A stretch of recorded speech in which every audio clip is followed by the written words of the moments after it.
What is it that you should be focused on when hitting the ball? Well, it could be the position of your feet, the distance between you and the ball, your hips, your shoulders, your racket preparation, the contact point, watching the ball hit your strings, so important, and the follow through. That's a lot of things that you could be consciously trying to control, which is why it's so difficult being a beginner. Trying to consciously control all of those things is difficult. As you get better, many of those things become subconscious. A phrase that's thrown around is muscle memory. In this video, I'm going to talk about things that you can focus on when hitting the ball. Firstly, in solo drills, then in practice matches, and finally in competitive matches. They will improve your timing and they will make it a little bit harder for your opponent to know where you're going to hit the ball. So, let's get started. Timing is about using the right muscles at the right time to swing the racket.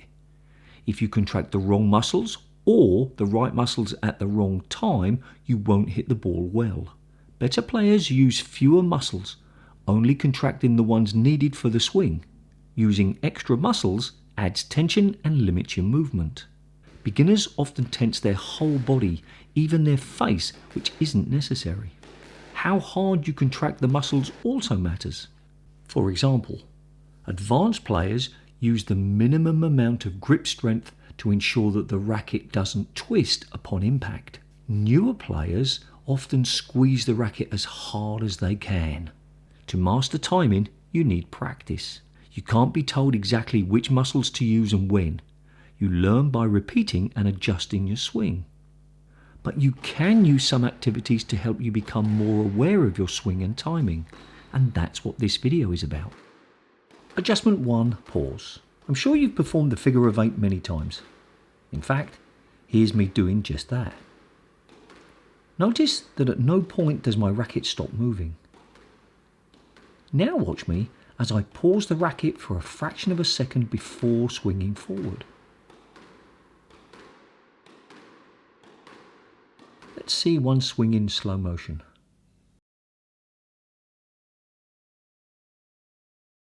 Notice the pause. This activity shows that we often take longer than we need to prepare the racket. In addition, delaying the forward motion of the swing means you learn to develop more power from shorter swings that can make it harder for your opponent to anticipate your shot.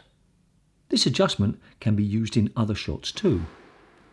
Here's me using the pause adjustment on the side-to-side shots. At first, it may seem strange, but after a few practices, it will feel much better. The two drills that I've just shown you are some of the hardest drills to use the pause on because you have very little time between shots.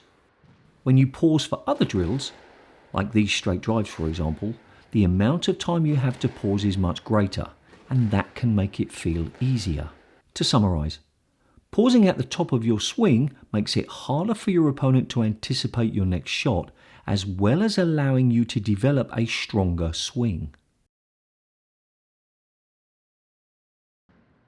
Adjustment 2. Delayed contact. Each shot has an optimal position for you to contact the ball in relation to your body. This position depends on the height of contact as well as your actual swing technique. In this adjustment, I want you to make contact with the ball later than you normally do. Here is me performing the side-to-side drill, delaying the contact point by a fraction of a second on my forehand. I recommend performing the delayed contact adjustment on one side at a time because performing it on both sides at the same time is quite difficult. Here is me making a mess of delaying on both sides. This delay causes hesitation in your opponent's movements and teaches you to pay attention to the contact point. Here is me demonstrating the delayed contact on my backhand.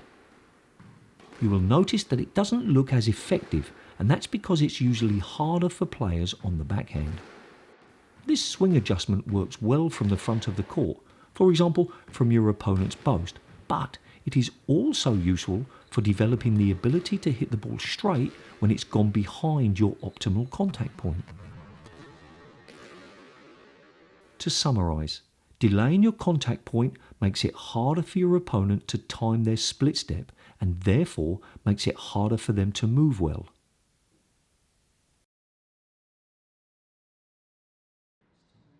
Adjustment 3, forearm isolation. For this adjustment, I'd like you to reduce your swing to just rotating your forearm. It's called pronation for the forehand and supination for the backhand. Do not flick your wrist. Do not break or bend the wrist, please. The purpose of this adjustment is to focus your attention on exactly how to rotate your forearm and to build strength when doing it. At first, your shots are probably going to be weak, so don't do this in matches. But, like all strength exercises, over time you will get stronger. Performing some shadow isolations without the ball, either on or off the court, can help if you find this movement especially difficult. Practicing this adjustment/exercise works best using the side-to-side, corner drives and deep straight drive drills. Oof, that's a tongue twister. To summarise, performing the forearm isolation well is essential for deceiving your opponent as well as getting the ball out of the back corners. Adjustment 4, hit and move. Ever stood in the back corner of a court and hit the ball up and down the wall for a few minutes? Probably. Most of us have. And very often you can get a great rhythm going and hit some beautiful shots. Yet, in a match, your shot can lack that consistency and precision. Ever wondered why? Well, one of the reasons is because in matches, the moment you hit the ball, you're moving back to the tee. Or at least you should be. See how quickly Cameron Pilley and Nick Matthew get back to the tee after each shot. Now, I'm not saying that performing solo drills up and down the wall is a waste of time. You need to be able to hit deep drives consistently from a standing position before worrying about your movement. But when you can hit them, it's time to add this adjustment to some of that solo drill time. In this adjustment, I want you to hit 2 or 3 straight drives and then on the 4th shot, move back to the centre line just as if you were rallying with another player. Many times you might not be able to reach your own shot, and that's fine. Hit 3 straight drives with no movement and then add the movement on the 4th shot. But it's more than just moving immediately after hitting the ball using your follow through as the momentum, which you should be doing, by the way. We often signal our intention simply by our positioning. If you were to see yourself hit a straight drive and see yourself hit a cross-court drive, your positioning for each type of shot would look different. And that's normal because the point of contact is different. Very advanced players and pros can make each shot look the same until the last possible moment. Your objective with this adjustment is to make your straight drive seem like a cross-court. It works really well if you also look up as if you had hit a cross-court. This adjustment utilises the concept of making it hard for your opponent to read your game. As a side note, we use the phrase to read a player or their game to mean anticipate their shots because they looked carefully at your position and movement. It also helps to make the hit and move philosophy a habit. To summarise, allocate some of your straight drive solo time to hitting straight but moving back to the tee as if you had hit a cross court. This will help make your shots harder to read. Time to put these adjustments into practice. Let's combine some of these ideas into a combination drill. Firstly, I'd like you to hit some straight drives deep into the back corner. Pause your racket preparation as you hit these drives. Then, after a few drives, I want you to hit a probing drop and immediately move towards the tee. Notice that I placed a racket 2 steps from the front wall. This is obviously my target for my probing drop. If you need to perform this drill without the movement to the tee until you feel confident that you can consistently hit the probing drop near the target area, that's fine. As you perform the drill, I want you to try to make every swing preparation look the same. A good pairs drill you can use to practice these adjustments is boast and drive. Initially, the person at the front has to practice pausing their racket for as long as possible. Then they include the occasional drop which they must return. Then the player at the back is allowed to hit the occasional probing drop too. Finally, the drill turns into the front-back game where each player is trying to make the other player think they're going to hit one shot, but then they hit another. I'll be talking more about disguise and deception in a future video. Some of these hitting adjustments are included in the November 2024 Solo Routines membership sheet.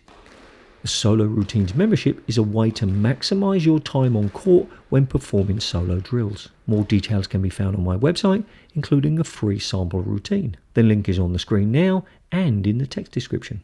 These swing adjustments create doubt and hesitation in your opponent's mind, as well as giving you a better awareness of your swing. So the next time you go on court, try one or two of these adjustments. I think you might find how challenging they are. Now, if you liked this video, I'd also recommend a video I made called 5 Things to Try on Your Bad Days, which talks about how to counteract those days when nothing seems to go right. As always, let me know if you have any doubts or questions, and remember, do something every single day to improve your squash. See ya.